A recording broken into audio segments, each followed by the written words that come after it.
Reports by Pakistani experts and physicians reveal that the US has been using chemical munitions in its drone attacks on Pakistan's northwestern tribal regions bordering Afghanistan.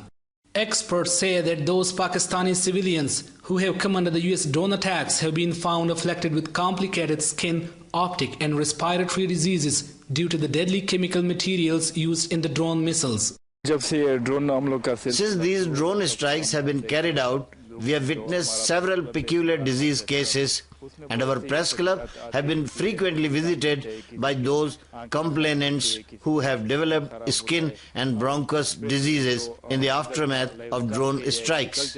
I would like to add further that the agriculture and the livestock is also showing pitiable condition. Therefore, we don't believe that they are firing only the missiles, because often we have seen the whole village appear to have been whitewashed in the aftermath of the drone attacks. Various diseases. Safiullah Gul, an eminent expert from Waziristan, says his small daughter died of blood cancer soon after she had developed just a skin disease. He believes the diseases were no more than the effects of some deadly chemical substances most likely used in the US drone attacks. I myself lost my daughter, who was just 28 months old. She first developed a skin disease, and later on she was diagnosed, within a month she was diagnosed with a blood cancer patient.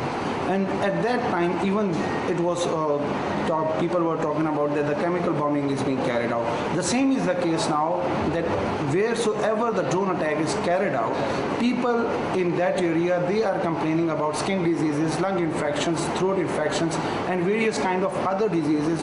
Besides, journalists from Waziristan Tribal Agency, which has recently been the main focus of drone attacks, say they have received several reports from the inhabitants and local doctors that these attacks are producing a much more disastrous effect on the entire population, with many developed psychological disorder and dumbness.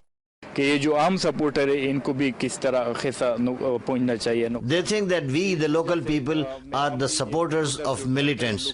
Therefore, they are trying to wipe out or at least incapacitate the whole tribal population. The local doctors and the affected people repeatedly come to us to raise this issue and demand the end of these attacks.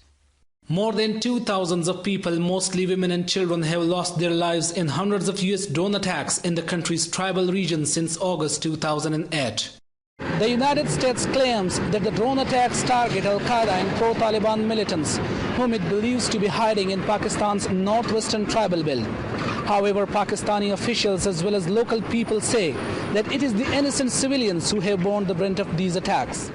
The drone attacks have aroused deep countrywide anger among the 180 million populations against the US. The Pakistani government has repeatedly protested these attacks and has called for an end to them. However, the US has rejected the demand. Zahid Hussain, Press TV, Peshawar.